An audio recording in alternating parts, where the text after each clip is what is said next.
오늘 우리에게 주신 하나님의 말씀은 고린도전서 6장 1절로부터 11절까지 말씀입니다.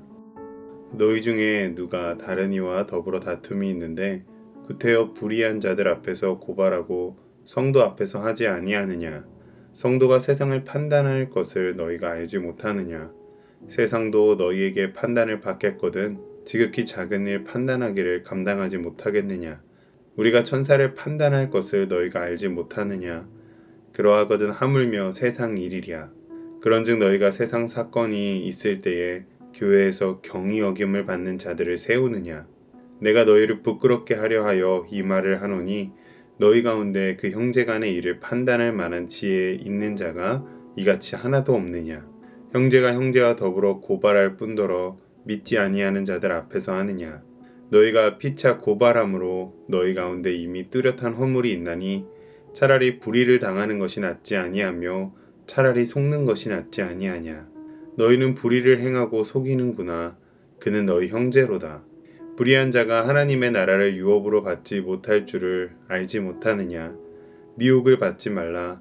음행하는 자나 우상 숭배하는 자나 간음하는 자나 탐색하는 자나 남색하는 자나 도적이나 탐욕을 부리는 자나 술 취하는 자나 모욕하는 자나 속여 빼앗는 자들은 하나님의 나라를 유업으로 받지 못하리라. 너희 중에 이와 같은 자들이 있더니 주 예수 그리스도의 이름과 우리 하나님의 성령 안에서 씻음과 거룩함과 의롭다 하심을 받았느니라. 아멘. 사람들이 언제 화를 내고 싸웁니까? 바로 자신이 손해를 봤다라고 생각할 때입니다. 내 권리를 빼앗기거나 누군가에게 속았을 때 마음에서 억울함과 분노가 치밀어 오릅니다. 어떻게 해서든 내 권리를 되찾아야겠다. 저 사람이 틀렸고 내가 옳았다는 것을 증명해야겠다라는 생각이 가득해집니다. 오늘 본문 속 고린도 교회 안에도 바로 이 억울함의 문제가 가득했습니다. 성도 간에 물질적인 다툼과 갈등이 일어났고 그들은 서로 양보하지 않은 채 결국 세상 법정으로 달려가 서로를 고소합니다. 바울은 이 소식을 듣고 가슴을 치며 눈물로 권면합니다. 오늘 이 말씀을 통해 세상의 계산법을 내려놓고 하늘의 계산법으로 살아가는 진정한 그리스도인의 삶이 무엇인지 발견하는 이 시간이 되시기를 주님의 이름으로 축복합니다. 바울이 화가 난 이유는 교회 안에서 성도 간에 갈등이 생겼기 때문만이 아닙니다. 교회도 천사들의 모임이 아니라 불완전한 사람들이 모인 곳이기에 사람이 모인 곳에는 언제나 어디서나 갈등이 있을 수 있습니다.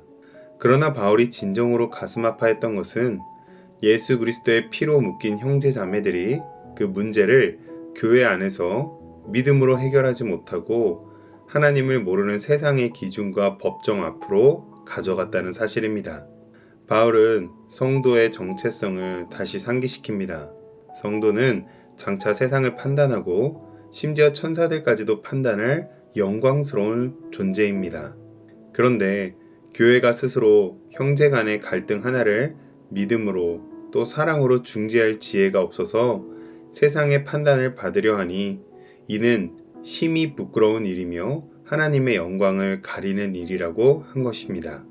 여러분, 성도 간의 세상의 법으로 소송을 한다는 것은 예수 그리스도의 사랑의 계명에는 완전히 위배되는 일입니다. 세상 법은 하나님의 영광과 사랑에는 관심이 없고 오직 이득과 손해로만 판단하기 때문입니다. 그렇게 갈등의 순간에 세상의 법과 감정을 따르기보다 성령의 지혜와 그리스도의 사랑에 무릎 꿇을 수 있는 우리가 되시기를 축복합니다. 이어 7절에서 바울은 우리가 가지고 있었던 이득과 손해의 기준을 완전히 뒤집어 버리는 선포를 합니다. 너희가 피차 고발함으로 너희 가운데 이미 뚜렷한 허물이 있나니 차라리 불의를 당하는 것이 낫지 아니하며 차라리 속는 것이 낫지 아니하냐. 바울은 세상 법정에서 누가 이기고 졌는지는 중요하지 않다고 말합니다. 서로 고발하고 법정에 선 그 순간 이미 교회는 영적으로 패배한 것이며 공동체에는 깊은 허물과 상처가 남는다고 합니다. 그렇기에 바울은 차라리 불의를 당하는 것이 낫고 차라리 속아주는 것이 낫다고 합니다. 이 말씀은 무능해서 바보처럼 당하고만 있으라는 뜻이 아니죠. 불의와 속임수로 손해를 보는 것이 진정 더 낫고 좋은 것이라는 완전히 새로운 기준을 제시한 것입니다. 즉 바울은 만약에 내가 조금 손해를 봐서 교회의 평화가 지켜지고 내가 조금 억울해도 차라리 속아주어 복음의 문이 막히지 않을 수 있다면 내 알량한 자존심과 물질적 이득을 포기하는 것이 더 낫다고 한 것입니다. 마지막으로 바울은 이 기준을 우리가 아니라 예수님께서 세우셨고 우리도 그 기준을 따라 은혜를 입은 자들임을 드러냅니다. 본래 우리는 불의한 자들로서 음행, 우상숭배, 간음, 탐욕, 술취함, 남을 속이는 삶을 살던 자들이었습니다. 하나님 나라를 유업으로 받기는커녕 그 나라 밖에 설 수밖에 없는 자들이었습니다. 그런데 예수님께서는 아무 죄가 없으셨지만 우리를 대신하여 온갖 불의를 당하셨습니다. 십자가에서 조롱과 모욕을 참으셨고 결국 생명을 포기하시는 가장 큰 손해를 감수하시면서까지 우리를 살리시고 구원하셨습니다. 예수님께서는 생명을 잃더라도 영혼을 구원할 수 있다면 그것이 더 낫다라는 완전히 새로운 기준을 몸소 세우신 것입니다. 그렇기에 바울이 말하는 차라리 손해를 보라는 권면은 단순히 양보하고 회피하는 것이 아닙니다. 이것은 완전한 십자가의 논리이며 예수님의 길을 따라가는 것입니다. 11절은 이 은혜의 결과를 선포합니다. 주 예수 그리스도의 이름과 우리 하나님의 성령 안에서 씻음과 거룩함과 의롭다 하심을 받았느니라.